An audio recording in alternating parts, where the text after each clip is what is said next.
All right, today we're going to talk about the actual reason why the fall of Constantinople happened, whereas the Roman so-called Catholic, the Roman quote-unquote Catholic Church always likes to say that the reason why the fall happened is because of disobedience for union with Rome, when the exact opposite is the case. And to show you how strong that case actually is that I'm making, I'm actually starting off with a Catholic website. So I'm going to read a little bit here from a Catholic website, which would be, of course, completely and utterly biased, as an indicator to show you that the reason why the fall happened in 1453 AD was exactly because of the emperor siding with Rome, not the other way around. So let's read this. The fall of Constantinople. This is from catholictextbookproject.com. The new emperor Constantine XI still hoped to bring about an alliance with the West. There you go, right at the beginning. Bam! So the motivation is clear. He begged Pope Nicholas V to send theologians to Constantinople to convince the people and clergy there to accept the union. The Pope did send a mission to the emperor, and the result was that the union between the churches of Rome and Constantinople was solemnly proclaimed on December 12, 1452, not even a year before the attack of the Ottomans. This is the official document. And by the way, this is what God looks at. The emperor presents the people. So now, if later on the people, as this article will later on say, well, the people refused it, so the people were in rebellion. No, the emperor is the head. Just like Adam is the head of humanity. If Adam sinned, in Adam all sinned, doesn't the Apostle Paul say? And you papists, you do believe in original sin now, don't you? You even believe in original guilt, which we don't believe in. So don't be inconsistent here and try to now say, oh, well, but because of the people's rebellion. No, the emperor made his decision. He maintained that alliance, and we'll see that as well in a moment from another article. Lest any excuses be made. Now, let's read this. In the Cathedral of Hagia Sophia, the great church built by Justinian 8 centuries before. But this union, now their bias starts to enter, because this is a Catholic website, like the one in Florence, was doomed to failure. Most of the Greek priests, the monks, and the people, remembering perhaps the sack of Constantinople by the soldiers of the Fourth Crusade, opposed union with the heretics, quote-unquote heretics, and quote-unquote schismatics in the West, when actually they are both. The Pope's delegates tried to persuade the Greeks that union was necessary, but the people only replied, better the turban than the tiara, better to be ruled by the Sultan than the Pope. Sadly, this is from the papist side now coming, obviously, they would all too soon see their wish fulfilled. Right there we see, of course, their bias enters. And then let us go down here a little bit. It comes to the siege.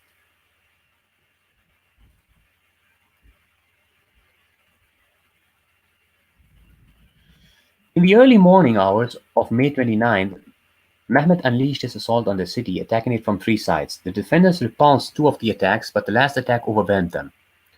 Mehmed repeatedly threw his janissaries, 12,000 of them, against the city's high and strong surrounding walls. Note this is an important factor now. A small side door in the wall seems to have been only partly closed. Whether by treachery or the defenders' battle haste is unknown. So see, they don't give you further details because that would actually reveal God's providence. Now notice, the emperor insisted union with Rome. Let's look at this here. This is from a Wikipedia article about Constantine XI. His brother, who ruled before, John VIII, and him were of the same mind that they wanted to unify with Rome. You can read all of the article. I'm going to read the significant part here, the relevant part. The news that the churches had been unified stirred a wave of resentment and bitterness among the general populace, who felt that John VIII, had betrayed their faith and their worldview. So the people thought that means both the emperor, the predecessor, and his brother now, Constantine XI, both betrayed the faith, and they maintained this. They did not change their mind. They wanted to unify with Rome. Many also feared that the union would arouse suspicion among the Ottomans. Constantine XI's view on the union was in line with his brother's view. Bam! He did not have the people change his mind. He remained their representative, wanted to continue to side with Rome. If a sacrifice of the independence of their church resulted in the Westerners organizing a crusade and saving Constantinople, it would not have been in vain. Now, if that wouldn't invoke the wrath of God, I don't know what. Given how Saint Mark of Ephesus stood against even before that, the majority of the bishops had sided with Rome. But God had one man stand against them, Saint Mark of Ephesus. And great is his memory. And of course, the citation is given here below, Nicole, 1992, page 16. Donald M. Nicole, page 16, if you want to check the source for that. Constantine XI, John VIII, both insisted on the union with Rome. They thought it's better. They thought in a worldly manner. Oh, we need more people. We can't do it on our own. Right? This is exactly the mentality of an atheist, of an agnostic, right, who does not believe or thinks, oh, well, God is just, or more have deistic tendencies to believe, oh, God may have created the world, but now he's leaving it up to us, instead of believing in divine providence, in the direct intervention of God, as he has done throughout history. And both the Old and New Testaments are filled with passages that God ordains, that God controls, that God sends. Even the evil spirits can't do anything without God's channeling them, giving them the permission and channeling them to hurt only those people whom he allows to. Just read the book of Job and you'll see what I'm talking about. So, with that being said, let's go and see the reason when it comes to the significance of the wall, what actually happened there. Because this article here, from Ancient History Encyclopedia, gives us some more insight with, of course, the papist website. Did not go into detail.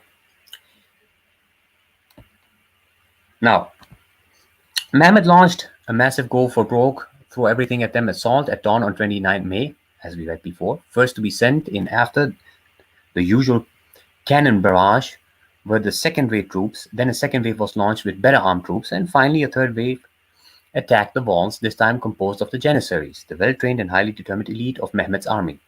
It was during this third wave that disaster struck the Byzantines, who by now were forced to employ women and children to defend the walls. Some fool had left the small Kirkoporta gate in the land walls open. Bam! And the Janissaries did not hesitate in using it. Now, who is in control? Who allowed this person to forget, do you think? Did not God remove his grace, remove his restraint from that person so he would forget? Of course, God is in control of everything. Could God not have changed this? So should Constantine, even in the last moment, had decided, I can almost guarantee, if he said, no union with Rome, there's only one true Orthodox and Catholic Church, this person would not have been a fool. He would have been a smart person. And the Muslims would not be able to have taken over Constantinople. And Russia and the Byzantines would likely be united and stand together.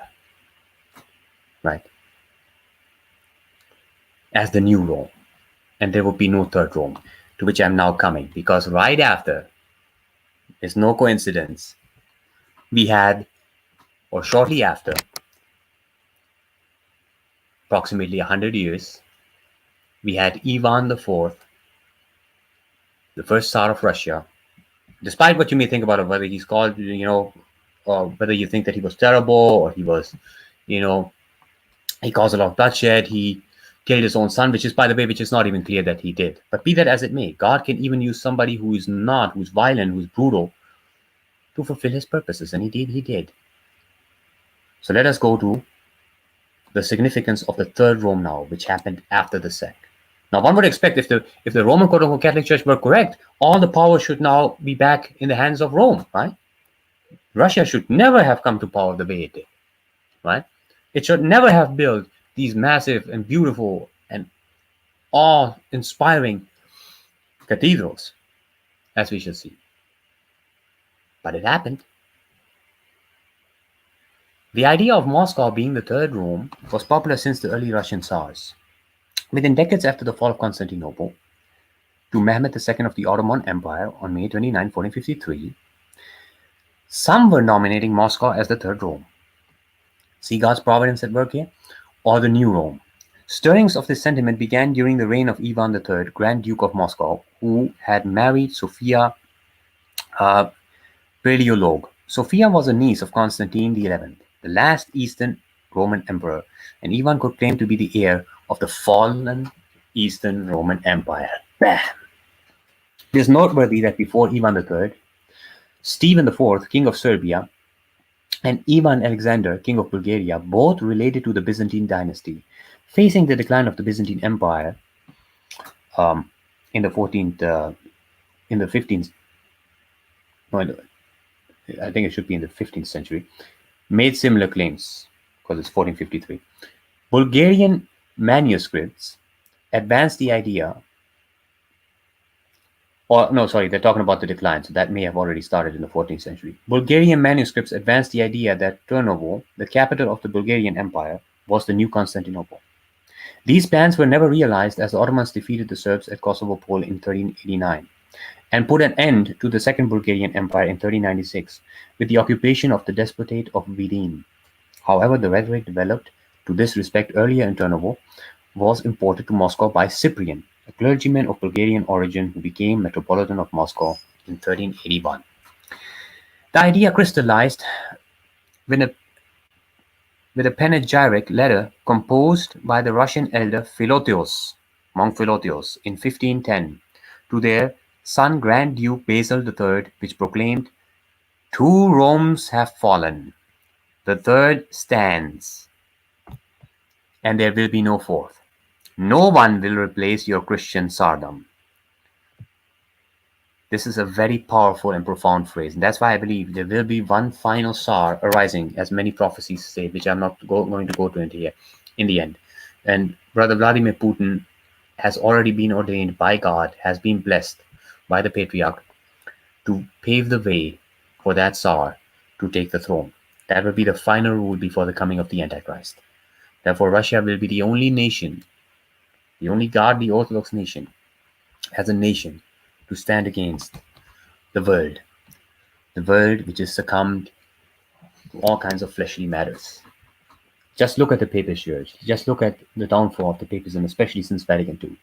There is no denying this. Any Roman quote-unquote Catholic who is honest with themselves will see this now. Contrary to the common misconception, Philotios explicitly identifies Third Rome with Russia rather than with Moscow. The country he identifies it with. Does anybody think, oh no, he's just talking about Moscow? No, not just talking about the city. He's talking about the entire country. Rus. Since Roman princes had married Tsars of Moscow, and since Russia had become, with the fall of Byzantium, the most powerful Orthodox Christian state, the Tsars were thought of as succeeding the Byzantine Empire as the rightful ruler of the Christian world. The word Tsar, like Kaiser, is derived from the word Caesar. Grand Duke Ivan IV was proclaimed the first Russian Tsar on January 16, 1547. Bam! On November 2nd, 1721, Peter I restyled himself as Emperor and Autocrat of all Russia. The new title was supposed to reflect both the traditional claims of his predecessors and his success in establishing Imperial Russia as a new European power. And the first Tsar also built what I consider the most profound, the most colorful, the most beautiful cathedral of all time, St. Basils Cathedral. Just look at this beautiful cathedral right here. In my opinion, nothing parallels this. There are many other beautiful cathedrals, by the way, in Russia as well. But I would say this one remains on the top. And this was actually one of those cathedrals that inspired me, and to see that, amongst many other factors, of course, that the Orthodox faith, the Eastern Orthodox faith, is the true faith. Ask yourself, why did God not inspire the Roman Catholics to build such a beautiful cathedral, such a profound, colorful, and beautiful cathedral after the fall of Constantinople? shortly after it to make a sign that they were the ones who were to carry on the true Orthodox Catholic faith. Instead, he did that with Russia, used Russia. See, it doesn't make sense. You have to give it up. You have to see that the reason is, and now, if the Byzantines, if the Patriarch of Constantinople, who is temporarily, there is a severing in communion, and rightfully so, because he again attempted to unify with Rome. That means that even despite the people, God knew that the wicked spirit of union is still alive amongst the emperors. Even today we see this with Patriarch Bartholomew. Unless that wicked spirit of trying to unify with Rome is completely and utterly shattered, unless they repent, there will be no liberation from the Muslims in Turkey. But according to prophecy, this will happen. And who knows, maybe Patriarch Bartholomew himself will repent and come back and unite with Patriarch Kirill against the original old Rome, which now actually is no Rome anymore anyways. Italy has become a democratic state. The Pope basically has no more say. He's just a representative. That's all. Just like, almost like the Queen of England. In fact, even less when it comes to matters of authority. Right? Political authority. All right. And I leave it at that. Think about that.